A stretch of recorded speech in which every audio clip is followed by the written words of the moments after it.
Howdy everyone. Welcome back to my intro astronomy sequence of lectures. Today we're going to be talking about light and matter. This is the 7th lecture in my series. And you may be wondering, if you are watching this shortly after it's posted, why'd you skip lectures 5 and 6? That was because of life, essentially. I got busy and I gave the lectures one of the lectures at least in class. And long story short, I have not recorded them yet. I will be recording them in the next couple of days and posting them forthwith. There's that. I also will apologize in advance.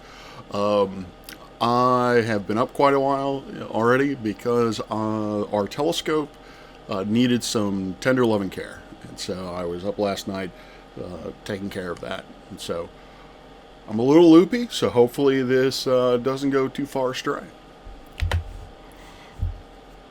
And Rob can't tack. Let's try that. Hey, light and matter. So, what are we actually going to be talking about today? So, this is a cursory introduction to light, matter, and actually telescopes.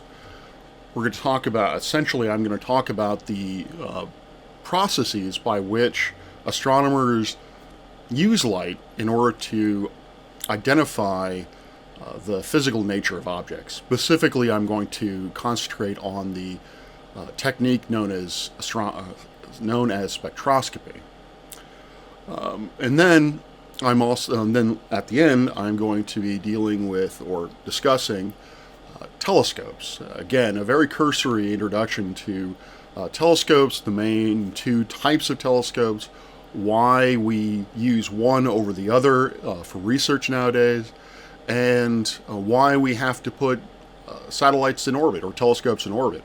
I'll talk about the reasons why we do that. There's multiple reasons. So let's start off with light interacting with matter.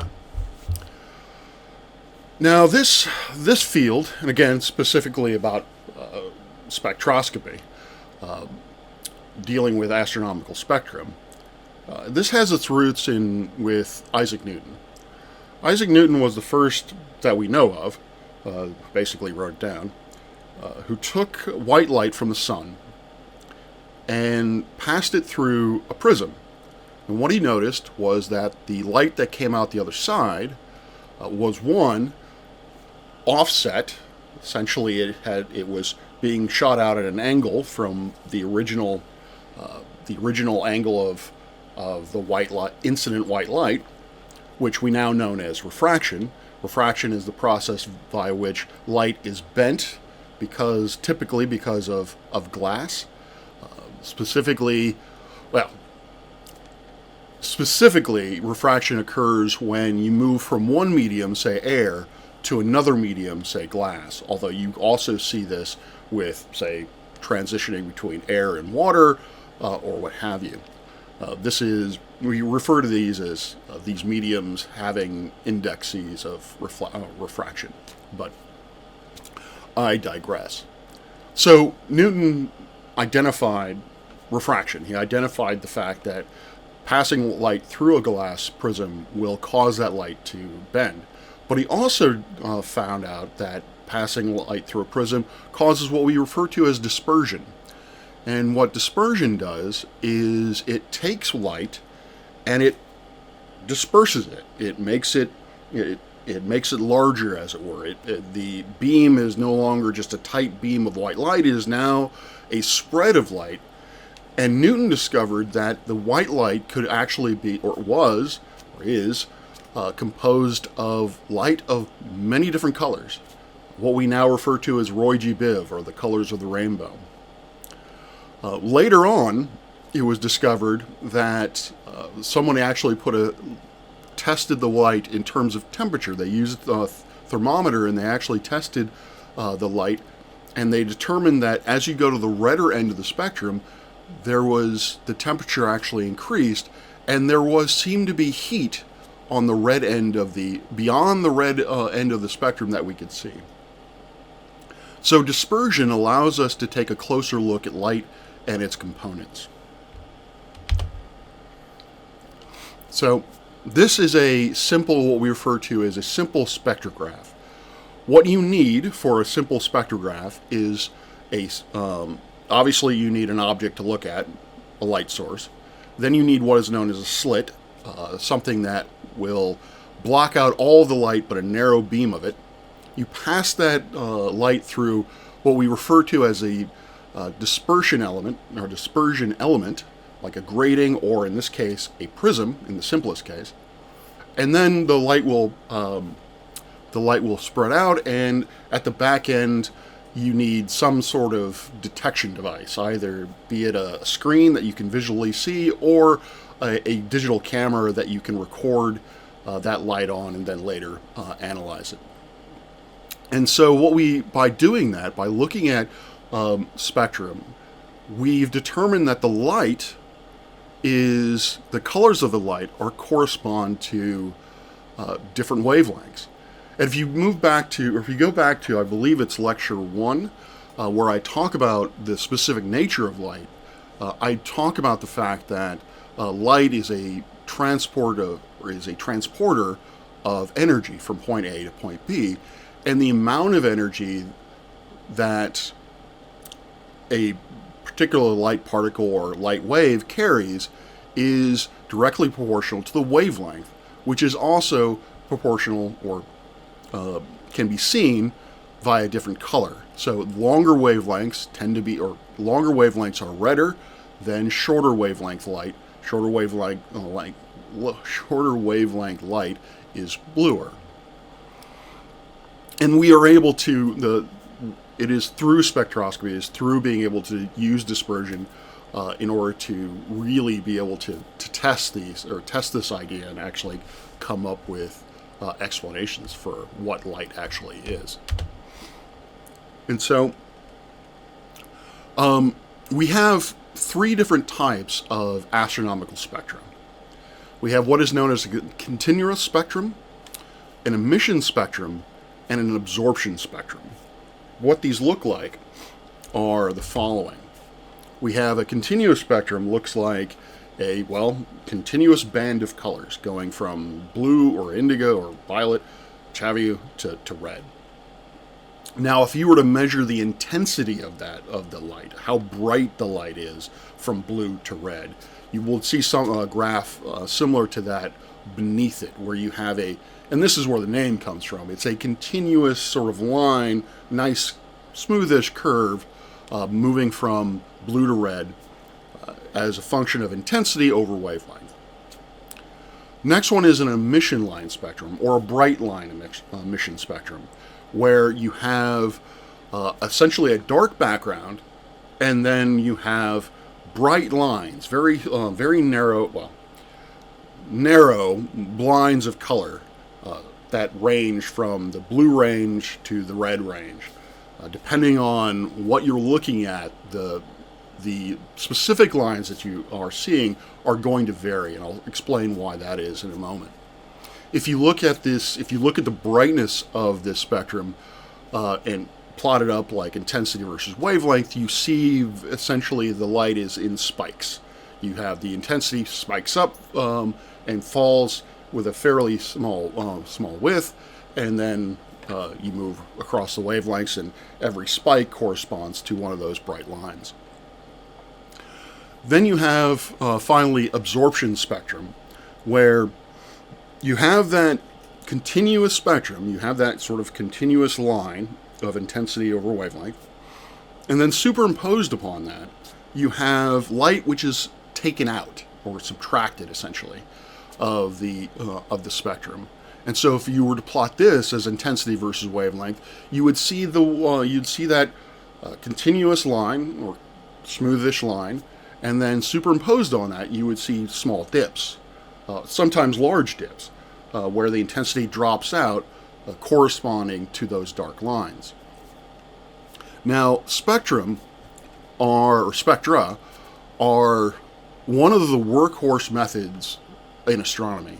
We can tell a great deal of information from astronomical spectra, which we'll get into. Now, when we look at these spectra, there was a gentleman by the name of Kirchhoff who came up with the physical reasons for why these spectra occur. He used laboratory lights and equipment to essentially reproduce these spectra, and he was able to come up with the physical nature of what objects actually produce the spectrum. So, if we go back, a continuous spectrum results from looking at a very hot, dense light source. So the sort of canonical example in astronomy is an incandescent light bulb. So think of a Edison light bulb, where you have current running through a tungsten filament. So the tungsten filament obviously is dense, and then when you run electricity through it, it becomes rather warm. And so it is a hot, dense material, and that creates white light, which disperses and creates a continuous spectrum. Now, an emission spectrum occurs when you have a hot gas emitting light. So you have something that is hot, but it is not very dense. It's fairly rarefied. And then a continuous spectrum, an absorption spectrum results from essentially a combination of those two things. You have a hot, dense object shining light through a cooler, rarefied gas. Doesn't mean that that gas is cool by any stretch, but it's just simply cooler than the light source, the hot, dense object. And then that light passes through the gas, and a absorption spectrum is seen. These laws are, like I said, those laws are empirical from laboratory experiments.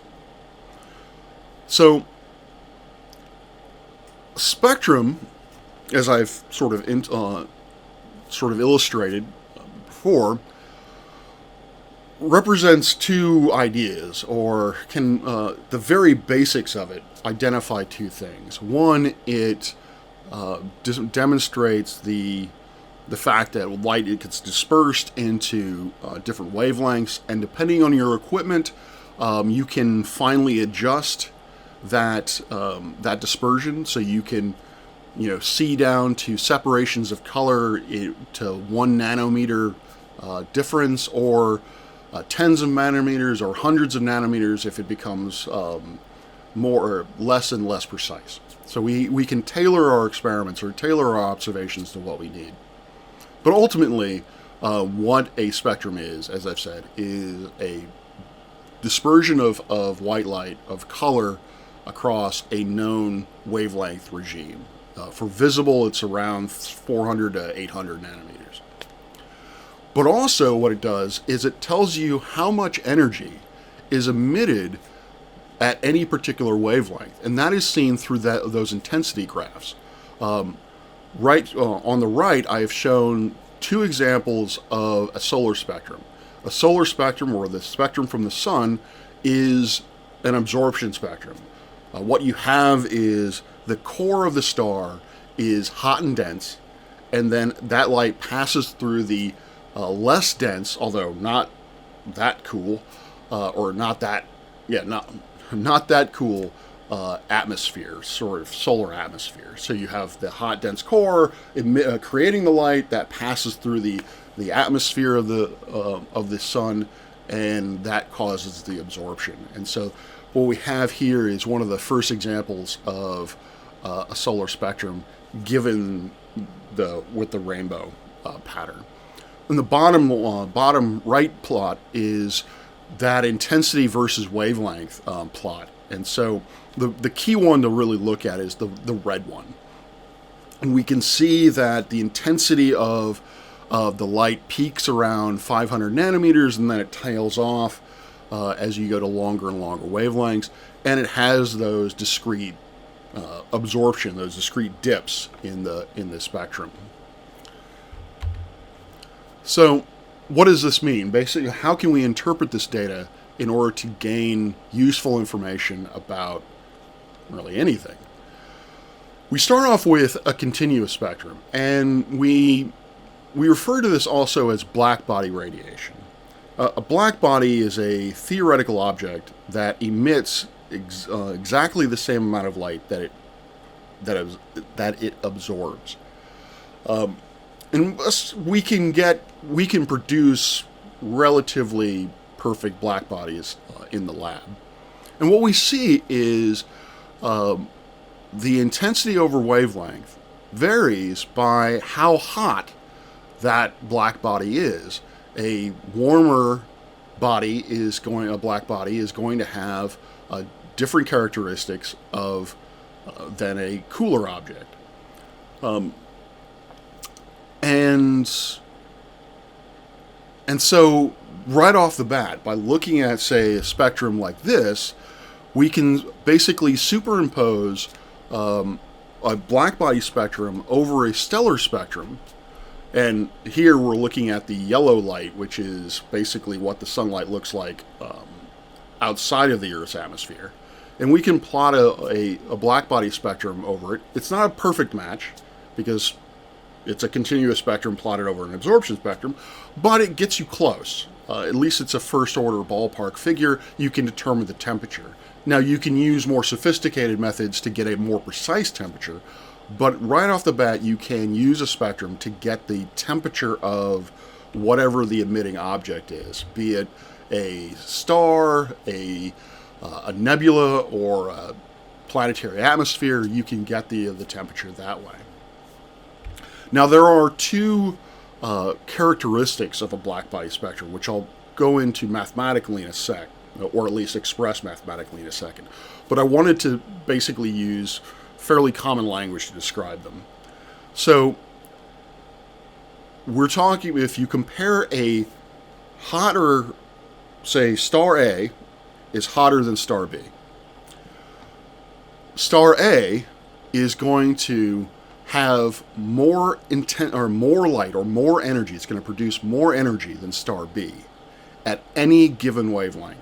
So if you were to look at the totality of the curve, you're going to basically the area under the curve, which corresponds to the total amount of energy generated by the star, is going to be larger, as you can see from, say, a 5,000 Kelvin star. Kelvin is approximately equal to Fahrenheit, or really it's approximately equal to Celsius.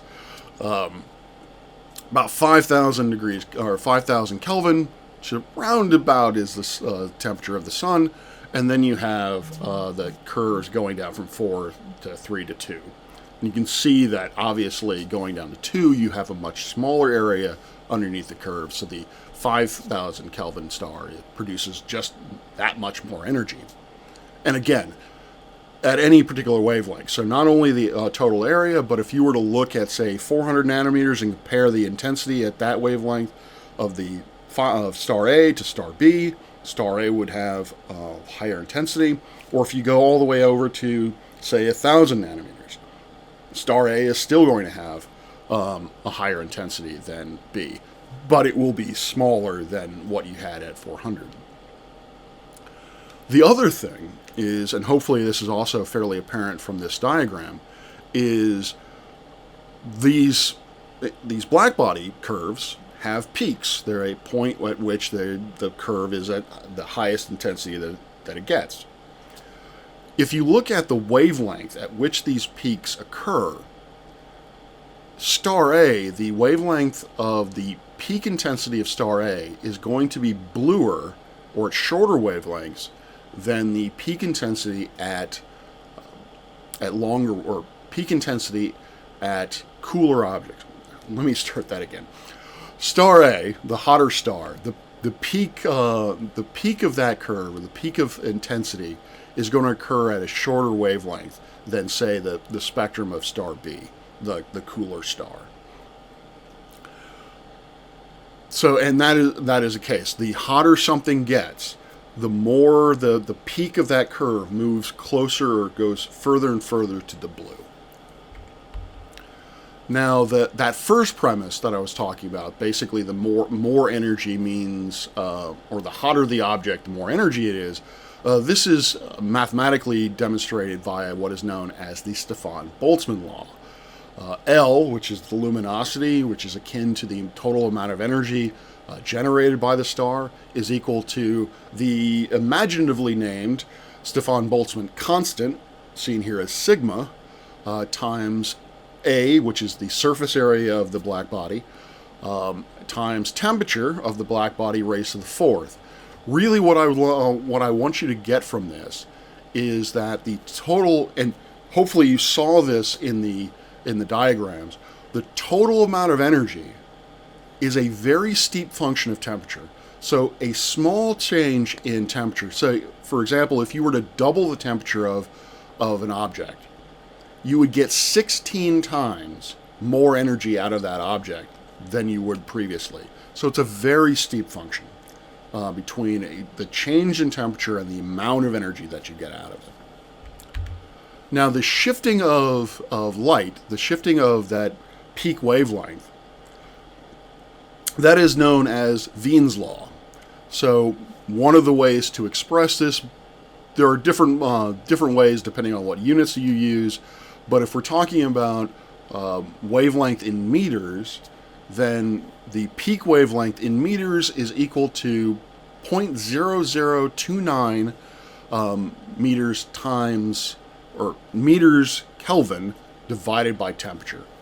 Ultimately, what you have is the wavelength is equal to some constant value divided by temperature. They are inversely related. They're a one-to-one inverse relationship. So if you double the temperature of an object, the wavelength that the wavelength will have. So if you double if you have a peak wavelength at 1,000 meters, 1,000 nanometers, at say 2,000 Kelvin, and you look at a star that is 4,000 Kelvin, then its peak is going to be at 500 nanometers. So it's a one-to-one comparison rather than that steep function from Stefan Boltzmann. And so this is a blown-up view of that previous graph, and hopefully, again, you can see what I've talked about or demonstrate. You can see the illustration of the 2 points that I've talked about. The Stefan Boltzmann with the height or the intensity of the curve related to the energy, and also the peak of that curve related to the temperature. Stars radiate like black bodies, or at least to first order. To first order, we can treat stars like black bodies. Obviously, from the example of the sun, that when you start looking at the specifics of stars, that doesn't really hold true, but at least to first order, for our fundamental understanding, we can treat them like black bodies. And so what we can see is that we can use Veen's law. If we look at a particular star and we plot out the intensity of that star as a function of wavelength, we can tell what we can measure the peak of that curve, and bing bang boom, we have the temperature of that star again, at least to first order. Now, if you remember from the Stefan Boltzmann law, there was that term surface area. So a sphere, you're going to have a surface area of, hopefully I don't mess this up, 4 pi r squared, r being the radius of the star. Stars are roughly spherical, again, to first order, and depending on what star you're talking about. A star can be thought of as a sphere. And so you can rewrite the Stefan Boltzmann law as a function of luminosity, radius of the star, and temperature. So if you can get the temperature from Veen's law, and you can measure the total intensity of the star, that is how we get to know what the radius of the star is, or the size of the star is. One of the methods that we can use, that astronomers can use, to determine the physical size of these objects, specifically stars. So another key element of astronomical spectrum, or learning things from spectrum, is that each of these lines that we see is unique as related to element.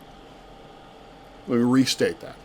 If you were to look at, say, hydrogen gas, if you were to pass electricity essentially through a hydrogen gas cloud and excite it and basically raise the temperature of it so that it radiates, and you look at the spectrum of it, you would see the bright line emission spectrum that you see at the top.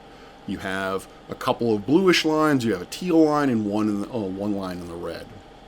If you were then to look at a tube of gas that contained helium and again excite it via electricity, you would see that pattern of two less bluish lines, a teal line, a yellow line, and two reddish lines. You look at mercury, you get the spectrum that you can see on there, and then sodium, and you notice from just these four examples that none of these elements, one, look identical, and two, none of the lines match up. Now, I know with hydrogen and mercury, that second line to the left, it looks like they pretty much line up, but I can assure you that they do not. The wavelengths at which they are located are different, and that is crucial because we use these as chemical fingerprints to identify the constituents of an object, the chemical constituents of an object. And you'll have to take my word for it. If you look at every single element on the periodic table, it's going to have a different spectra to it. Now let's go back and look at the solar spectrum. Now, no star, essentially no object in space, is going to be made up of a singular element, only hydrogen or only helium. It's going to be a composite of many, many different elements. And so when you look at, the solar spectrum and compare it to the elements that I just showed you, the solar spectrum is a lot busier. There are a lot more lines there. And the reason for that is that the sun's atmosphere, as it were, is composed of many, many different elements. And so what astronomers have learned to do is take those spectrum, identify the locations of all the different lines, and then compare that to a database of elements and just piece it out. Essentially, all right, these lines correspond to hydrogen. These lines over here tell me that there's helium in there. These lines over here tell me there's iron in the atmosphere of the sun, and there is iron, believe it or not, in the atmosphere of the sun. And all of those lines basically combine to get what you see there. And by analyzing those lines in more detail, you can actually determine the relative abundances of the elements. Like, you can determine that the sun is primarily composed of hydrogen as a function of mass. It's around 75% of the sun's mass is hydrogen, around 23 or 24% of the sun's mass is helium, and then everything else is all the other elements. Because the universe is primarily composed of hydrogen and helium, and eventually in this class I will explain why that is the case. So,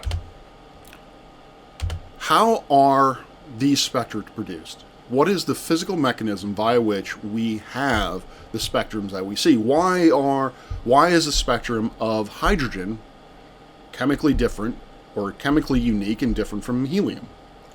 Well, in order to answer that question, we have to take a closer look at the atom. And so the atom can be broken down really into two parts. You have the nucleus of the atom, and then you have, which is made up of protons and neutrons, and then you have electrons, which are negatively charged. So neutrons have no electric charge, protons are positively charged, and electrons are negatively charged. Protons and neutrons are about the same size, same mass. Electrons are significantly smaller and less massive. But ultimately what you have is you have a nucleus made up of protons and neutrons at the center of the atom, and then you have electrons which surround it. Now, there are two ways to approach this. The first way is to look at this via what is known as the Bohr model of the atom. And what Niels Bohr postulated was that the atom is sort of like a mini solar system, that the neutron proton is effectively the sun, and then you have the electron orbiting around the nucleus on orbitals, on basically positions referred to as orbitals or energy levels or what have you.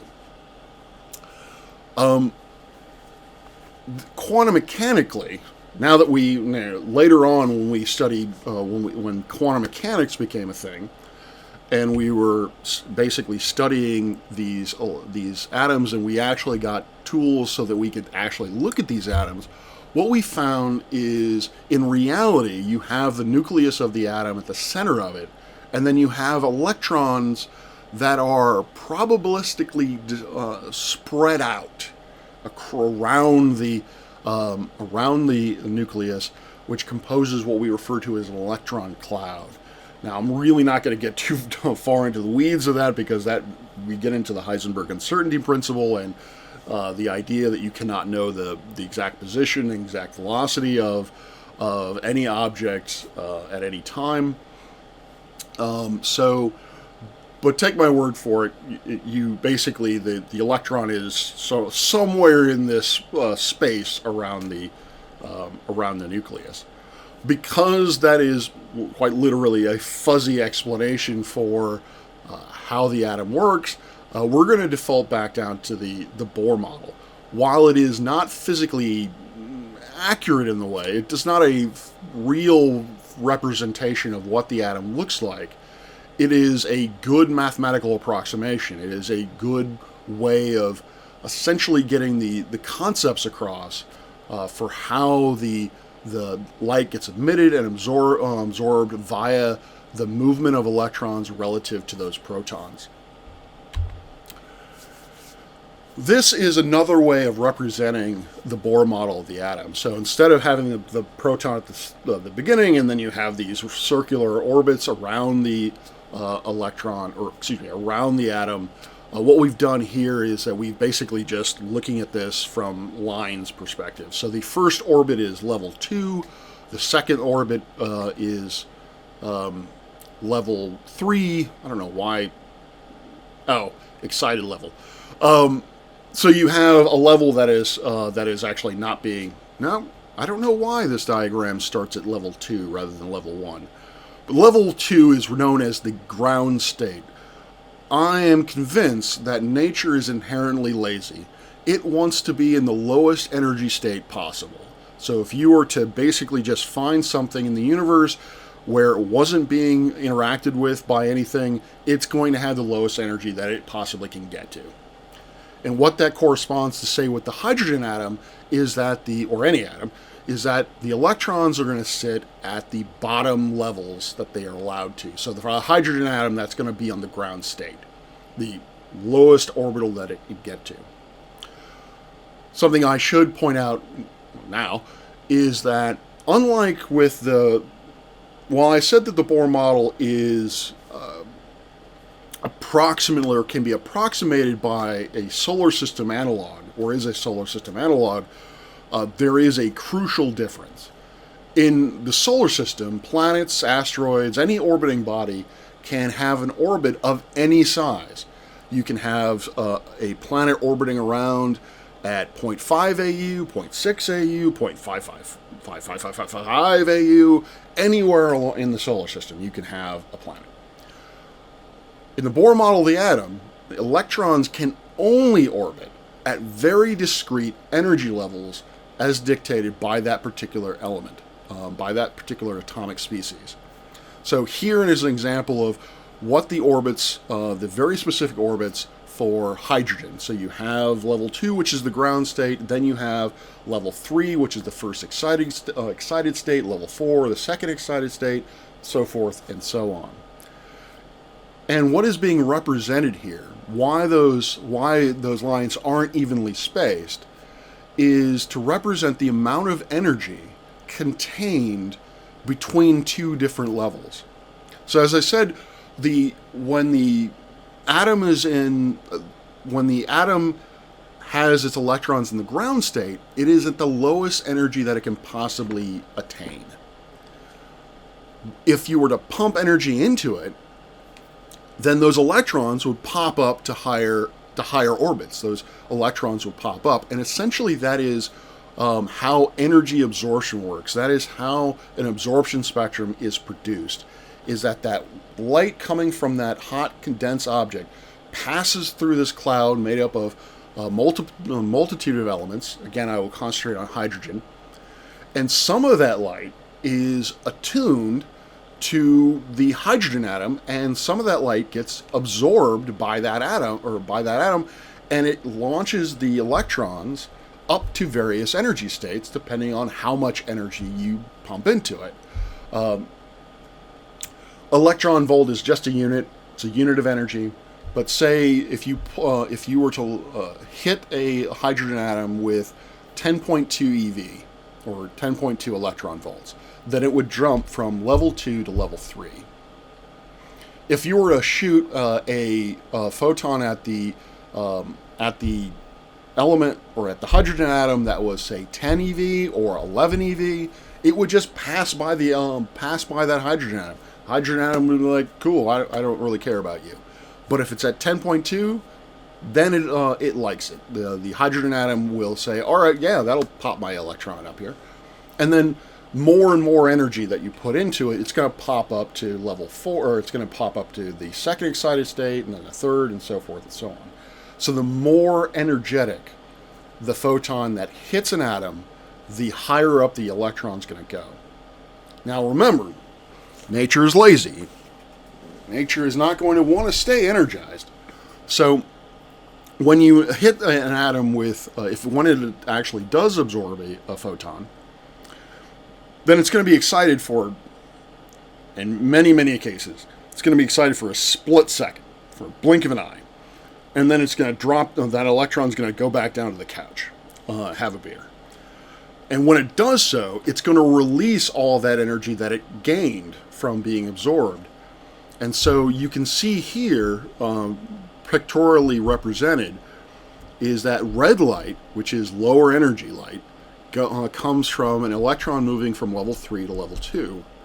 But if you have an electron sitting up there at level 6, and that drops down to level 2, that is a longer jump that corresponds to a larger energy difference, and that light is significantly bluer, potentially purple in color.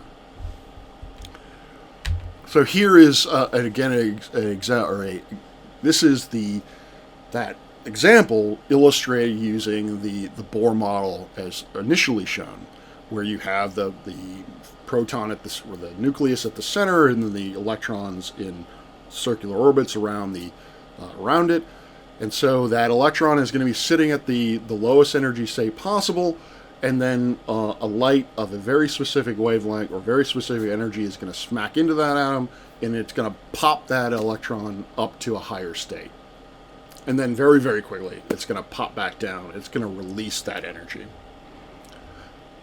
Now, the crucial thing here is that a electron or an atom is not going to produce more energy than it gets, and it's not going to hold on to any energy that it gets.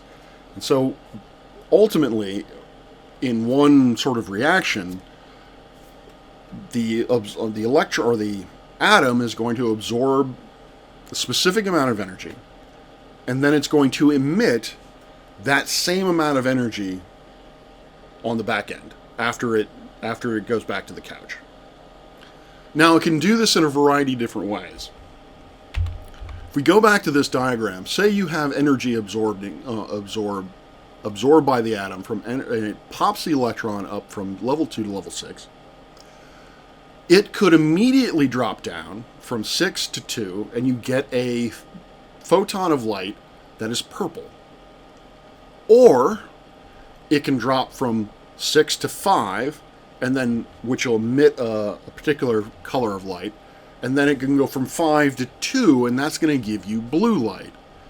And so the electron has many different options as to, depending on how high up it goes, it has different options as to how it gets back to the couch. It might go back, it might drop down to a particular energy level because it has to go to the bathroom, and then pop down to get another energy excited state because it went to go get a beer, and then it finally comes back down to the couch. Ultimately, the amount of energy that goes into an atom has to equal the amount of energy that comes out of an atom. So like I said, this atom is not going to produce more energy than it receives, and it's not going to hold on to any of the energy that it absorbs.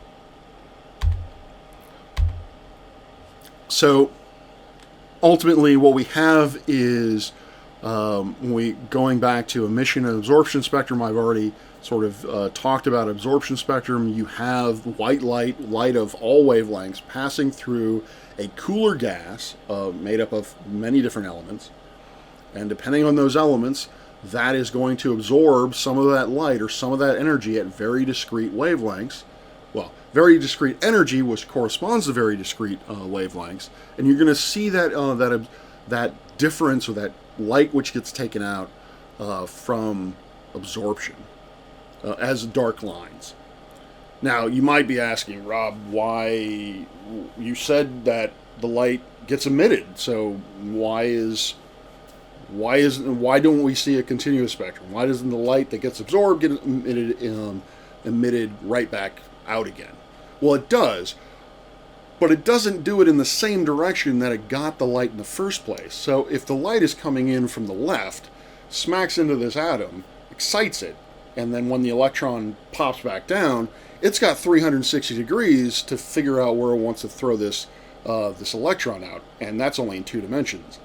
So this electron just will randomly go in any direction, and it's very, very rare it will actually go in the exact same direction that it was absorbed in. So that's why the energy appears to be gone, or appears to be absorbed.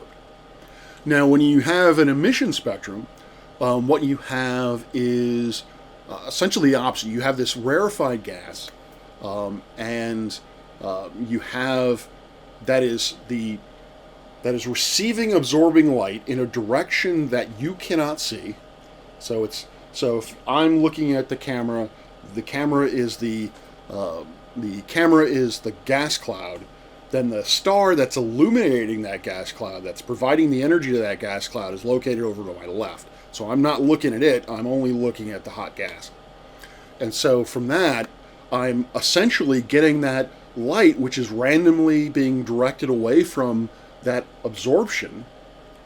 And that's what I'm seeing. I'm seeing that redirected light.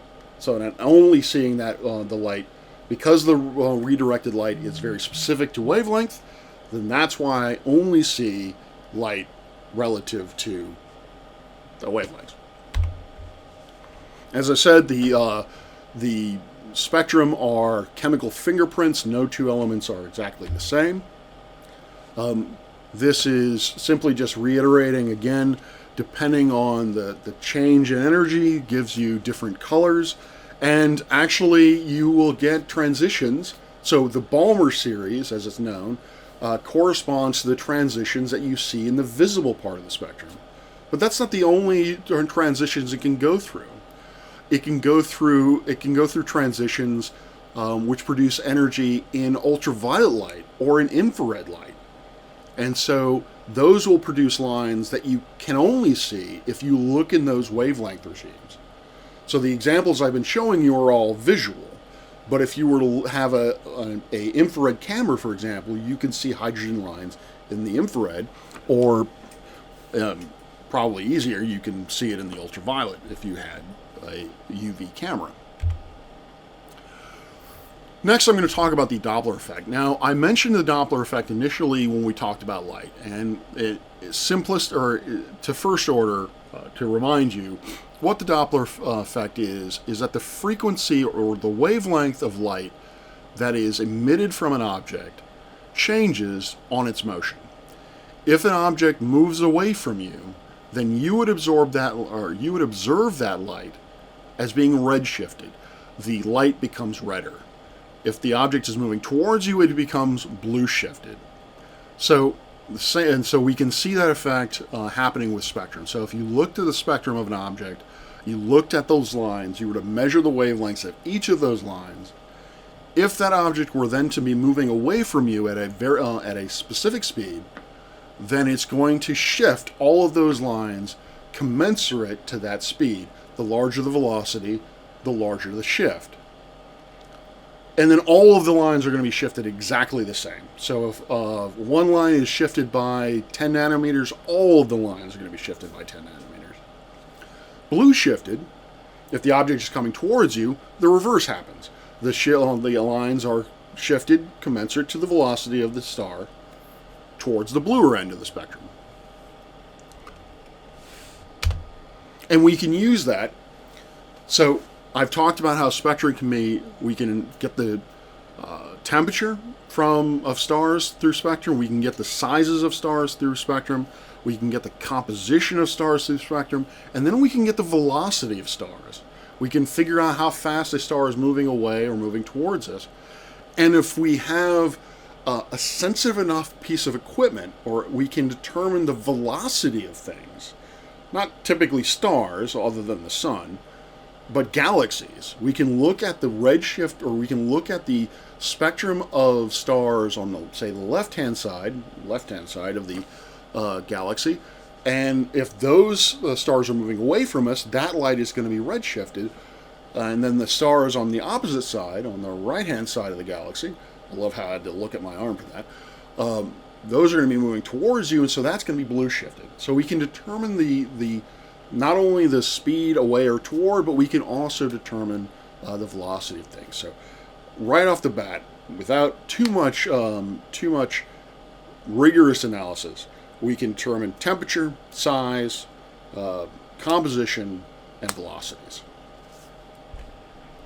So now let's talk about one of my favorite things, telescopes. And I really wish, this lecture is getting really long, so unfortunately I again will only go through this very briefly, or very cursorily. It will be a cursory look at telescopes. Yes, so telescopes are vitally important in astronomy, because essentially that's how we get our data for the most part. Now, a telescope, crudely speaking, is a light bucket. If you think of photons as drops of rain, then the telescope is a bucket which collects that rain. And so there are two factors of a telescope that are most important. I'm sorry, there is one factor of a telescope that is more important. And I'm sorry to say, guys, but size matters. The bigger, the better. The larger your light bucket, the more light you're going to get, the more light you can analyze, and that's going to come into play for two things. One, it's going to allow you to see fainter objects. The more light you get, the more light you can, the fainter the object can be for you to actually see it, to observe it. And then we're going to talk about something called angular resolution. Angular resolution is the ability to see fine detail on an object. And so the larger, and what we're going to discover is that the larger the telescope, the finer the detail that you can see with that particular telescope. One of the key phrase, or the key term that we use to describe the size of a telescope is its aperture. And what that is the literal size or diameter of the light collecting element. Either a lens for refracting telescopes or a mirror for reflecting telescopes. And the area of the light collecting area is approximately or akin to the total amount of light that it can collect, and that area is equal to the aperture squared. So A here, confusingly enough, is not aperture. A is area. D is aperture. And so it's squared. So if you had a if you had a telescope and you were to if you had two telescopes, one was 10 times larger than the other one, then the second one will collect 100 times more light than the first one. Then we get into, like I said, angular resolution. Angular resolution is the ability to see fine detail. So you have these two particular images of the same object. It's kind of comparing apples to oranges because obviously one's in color and one is not. But they were honestly taken with two different telescopes, and the one on the left was taken with a smaller aperture telescope than the one on the right. On the left, you can get a general idea of what the shape is and what you're looking at.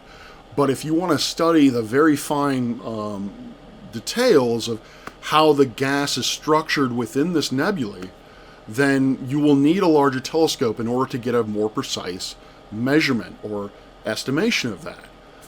On the left, you can get just a bulk analysis of how that gas is distributed, or obviously on the right, you can see the more finely detail, particularly in that inner part of the cloud. Oh, and you can also see here the difference in brightness. The ring, for example, is fairly faint in the left image, but in the right image, which is the larger telescope, you can see the ring far more prominently. When calculating the angular resolution, that equation is A, which is the angular separation between two objects. That is equal to a constant times the wavelength of light divided by the aperture size, or the diameter of the aperture. And you can see that A is inversely related to D. So the larger the telescope, the smaller A is. And what that means is that a larger telescope can differentiate two objects as different objects at a smaller angular difference, or angular separation. So for example, if you have really cruddy angular resolution, say a degree, then if you have two objects that are spaced a degree apart, you literally cannot tell them apart. You cannot say, there are two things there. Like if you were to look at a landscape of the moon, although degree is too far, but if you were to look at a landscape of the moon, you would not be able to tell the difference between two mountains that were on that mountain. If you were to look at a more applicable example is two stars. If two stars were a degree apart, and like I said, your angular resolution wasn't better than a degree, then those two stars would appear as a single star to you. The larger the telescope, the smaller that angle becomes. And so if your angular resolution becomes half a degree, then you can actually tell that there are two stars there. And we refer to that as resolved. The first case of the gross or large angular resolution, that it would be an example of an unresolved. And we get to an area where the resolvability of two separate objects is referred to by the Rayleigh criterion. So, not going to get into the specifics of that, but essentially if your angular resolution is equal to the Rayleigh criterion, then you are able to determine that two stars or two objects are distinctly separated or distinctly different from one another, or separated from one another. The two types of telescopes that are used, again, for just to first order, are refracting telescopes and reflecting telescopes. Refracting telescopes uses lenses, and really there's only one type of refracting telescope. It's the Galileo telescope. You have light coming in from the top of the telescope. It hits a lens. That light gets bent and focused down toward near the eyepiece, and then the eyepiece focuses the light to your eye or to your eye.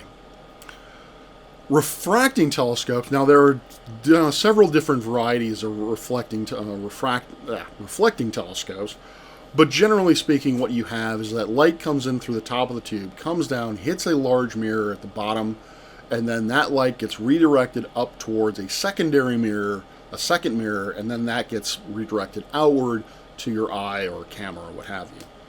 The aperture in this case is the size of the objective lens in refracting telescopes and the size of the primary mirror in reflecting telescopes.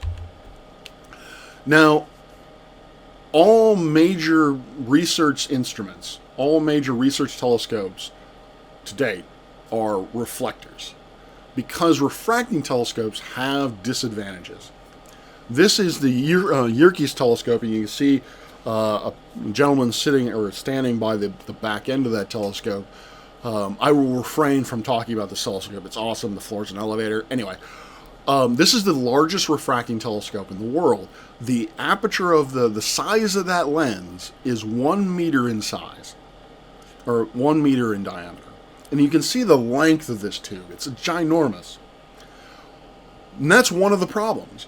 Is the larger generally speaking, the larger the objective lens, the longer the tube has to be in order to achieve a focus at the back end. So we now have telescopes that are 10 meters in size.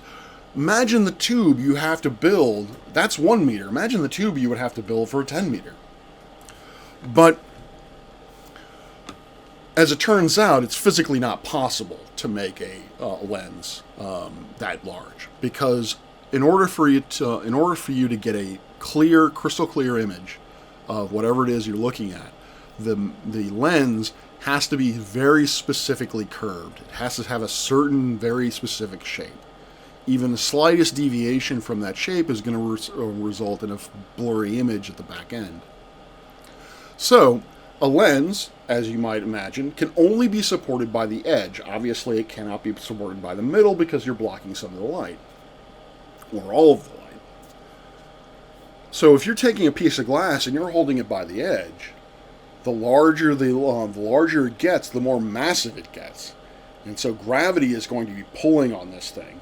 If it's fairly small, then the structural integrity of the glass wins out, and gravity can go take a hike, and the thing keeps its shape.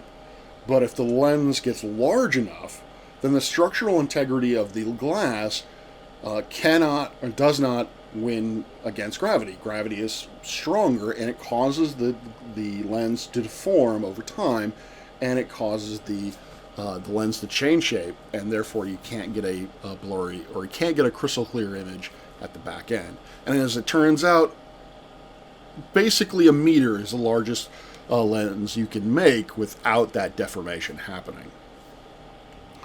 Another problem with refracting telescopes is something called chromatic aberration. Now, to be perfectly honest, chromatic aberration can be corrected in refracting telescopes. You just need to add more glass. You need to add more lenses in order to get this effect out of there. But this is an example of what chromatic aberration looks like with Jupiter. Now, if we go all the way back to the beginning of this lecture, we have that light gets dispersed through a lens or through glass. You get a rainbow pattern of color. So if you're simply using a single lens, that dispersion is still there. And so you're going to not only see the image, but you're going to see a rainbow pattern of colors. Now, if you add more glass to the situation, you add more lenses, then you can essentially cancel that effect out. But that's always going to be there for refracting telescopes. Because you're using mirrors in reflecting telescopes, you do not have that dispersion, and so therefore you do not have chromatic aberration. So the advantages of reflectors. This is the James Webb when it was currently being built, and currently being built, and it is a reflecting telescope. Ultimately, there are two major advantages to a reflecting telescope. One, the size is ultimately unlimited. You can build them theoretically to as big as you want them, because you can, because the glass is not going to deform under its own weight because the mirrors are supported by the back. And another reason why you can build them as large as you want is because you might notice that, hopefully you notice, that this mirror, which is roughly 6 meters in diameter, looks like a honeycomb. And larger telescopes use this technique where you have, roughly speaking, a meter or two in size small mirrors, and those are all lined up into a honeycomb pattern. And so you can build larger and larger mirrors without having to construct a big gigantomirror. So it becomes unlimited. Also doing it this way is advantageous for something referred to as adaptive optics, which I'll get into in a moment. So the advantage of a reflecting telescope is that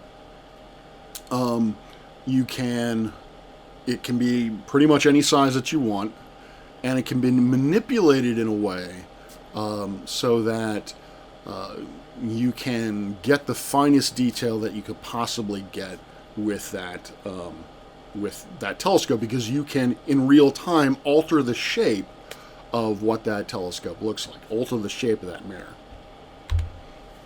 Now, the reason why you would want to do that is because you are, ground-based observations anyway, we have this pesky thing called an atmosphere. Now, for all the non-astronomers out there, you probably like the atmosphere. It's probably a very nice thing for you because it, prevents you from being dead.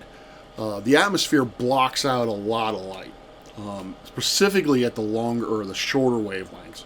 So if we look at this plot, we're looking at atmospheric opacity means how much light gets transmitted through it. So when the atmospheric opacity is high, there's not much light coming through. In cases of gamma rays and X-rays, and to a certain extent ultraviolet rays, it's completely opaque. It's almost perfectly 100% opaque. We do not get that radiation hitting the Earth. But you can see it gets a little bit more fuzzy or a little bit more open. There are holes of opacity. The opacity drops and allows light going through at various different wavelengths. So in the visible light, the atmosphere is not very opaque at all. Obviously, we can see sunlight. In the infrared, it gets really messy. There are certain wavelengths that are good, certain wavelengths that are not. So it gets very messy. In the long infrared, then it just becomes opaque again, and then it becomes transparent with radio waves. But if you get the really long radio waves, then it becomes opaque again. So the atmosphere makes things, for an astronomer, the atmosphere is, while we like being alive, it really makes observations kind of tricky, because it defeats one of the major pieces of work that we try to do, which is try to make telescopes bigger and bigger because we want to get more and more light. I talked about that angular resolution. Now, and I said that the larger the telescope is, the smaller that angular resolution, the finer detail that you can possibly see. That's theoretical. In practice, you have certain limits. And one of those limits is the atmosphere. The reason why stars twinkle is because the atmosphere is not just this static envelope or static covering of the Earth. It's dynamic. You have winds, you have the materials in the atmosphere, the atoms and particulates and all this other stuff that goes into why the atmosphere is opaque. Shifts around and moves around at various speeds, with various speeds, and it causes the starlight to move around really, really, really quickly. And so from the eye, it looks like it's bouncing around or twinkling. When you take a digital image of something, you were basically exposing the camera to, say, a second of light or 10 seconds of light, depending on what you want to do with it, and that bouncing around gets blurred out. And so twinkling causes the images to become blurry, and so you lose the advantage of a large telescope in terms of that angular resolution because of the atmosphere. Now, there are two ways that we can correct this. The first way is called it's called adaptive optics. Now, this is a enhanced picture. It is not a photoshopped picture. It is enhanced. This is the VLT, which is very imaginatively refers to the Very Large Telescope. It is one of the Europeans' telescopes. It is one of 4 8-meter telescopes. And so the atmosphere causes, the atmosphere does not allow astronomers to take full advantage of that 8 meters. And so what we can do, what astronomers can do, is we can use this technique called adaptive optics, where we can study how well where that star is twinkling, where that star is bouncing around. And we can reverse engineer it.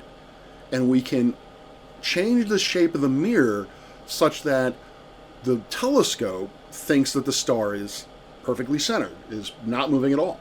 Essentially, the way you move the telescope so that it cancels out that twinkling. Now, that laser that is on its freaking forehead, that's what we refer to as a guide star, or a fake guide star. The exact term is not coming to me for some reason. And the way we do that, the way we analyze the light, is we have the target star, and then we have this star over here somewhere else in the field of view that we can see. We take the light from this star, analyze it, and then use it to clear up the target image.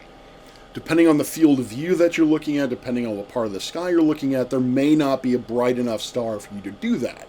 So for the larger telescopes, they're equipped with sodium lasers that they shoot up into the atmosphere, and you can observe, the telescope can see the laser spot as it hits the upper atmosphere, and it twinkles. It moves just like a star would, because essentially the atmosphere is moving in the same way, so that light is being affected in the same way. And then that light you can see it in twinkling and, adjust for it. The other way to overcome atmospheric limitations, put it in space. Get above the atmosphere.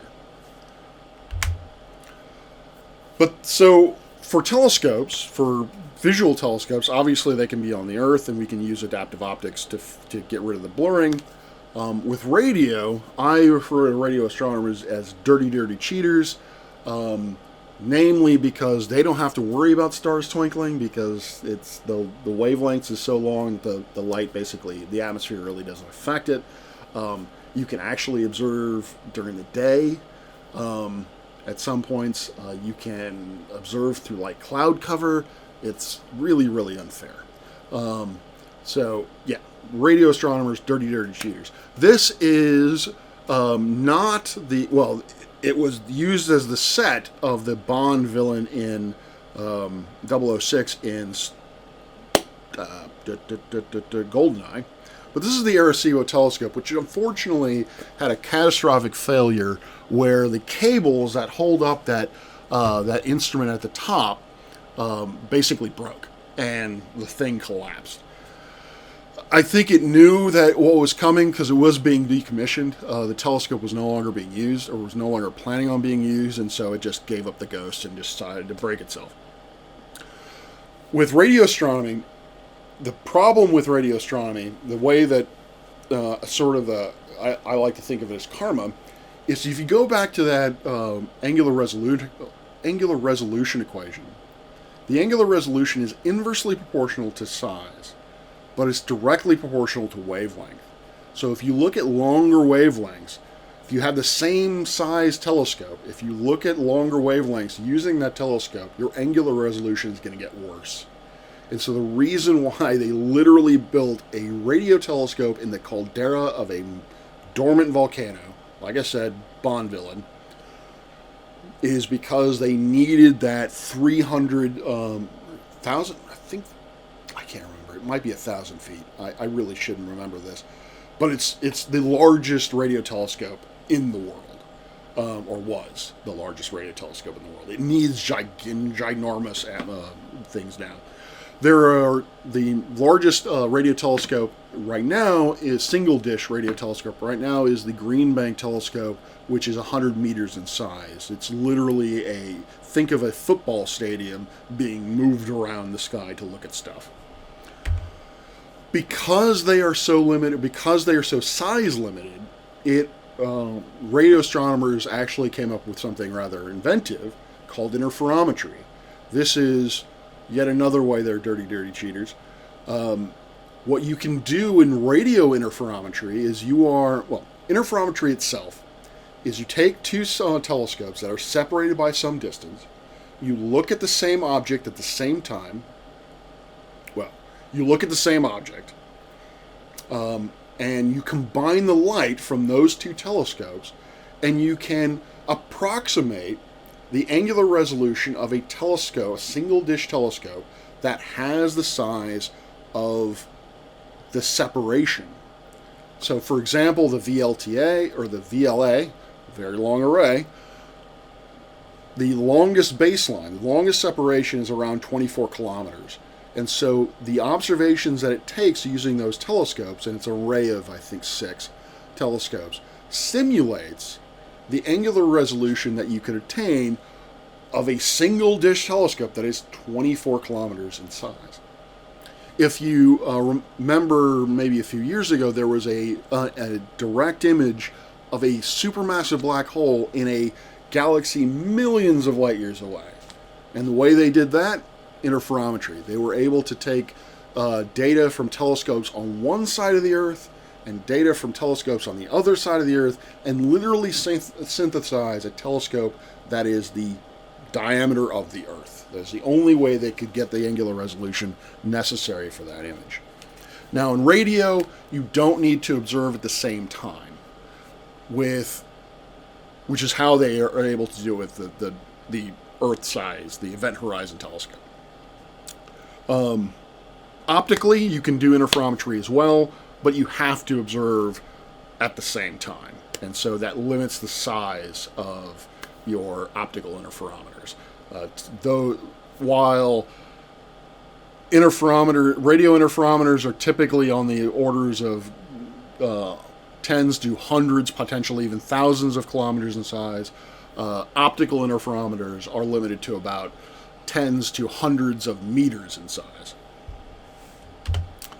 Then you have the Hubble Space Telescope, which hopefully you all know about and love as much as I do. It was the pinnacle of space observatories, at least optically speaking. It is the most versatile instrument that we've ever used, or most productive telescope that we've ever used. And it has taken some of the most fabulous images of the deep sky. And because it was outside the atmosphere, it was able to get the angular resolution of the 2 meter aperture that it was built for. Then you have Spitzer, which is essentially the infrared equivalent to Hubble. And the reason why it was placed in space was to essentially get it above the atmosphere. As I said, the atmosphere is greatly opaque, or much more opaque in the infrared part of the spectrum, and even the places that have lower opacity, it's still more opaque than optically. So you're still having to fight to get light in the infrared, and typically the way to get around that from the ground is just build it really high up, or literally put it in a plane and fly a telescope around, which is just mind-boggling to me. So that's the motivation for why Spitzer was placed into space, was again to get above the atmosphere so you can observe that. Now the ones that are key are the Chandra X-ray Observatory and the Fermi Gamma Ray Space Telescope, because if you want to study the most energetic objects or energetic events in the sky or in space, then you have to look in the X-ray and gamma ray regimes. And as you saw from that previous plot, thankfully, because if not, we'd be dead, the atmosphere pretty much blocks out all gamma ray and X-ray light. So you have to put these telescopes into space. Well, gamma rays, you definitely have to put them in space. X-rays, early X-ray work was you put the telescope or put the instrument on a high altitude weather balloon. And so you could do science with it, but it was extremely limited by how much time the balloon can survive in high atmospheres.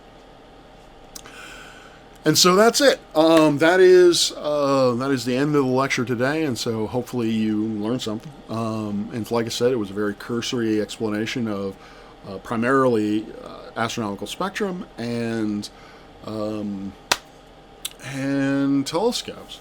So I hopefully will be back on track with producing these lectures. Lecture 8 will come out on Tuesday, and we will be talking about the formation of solar systems, how solar systems get formed. We will also talk about the detection methods used to find exoplanets or planets going around other stars, so we can understand how solar systems not only form our solar system form, but also how solar systems form in other parts of the universe.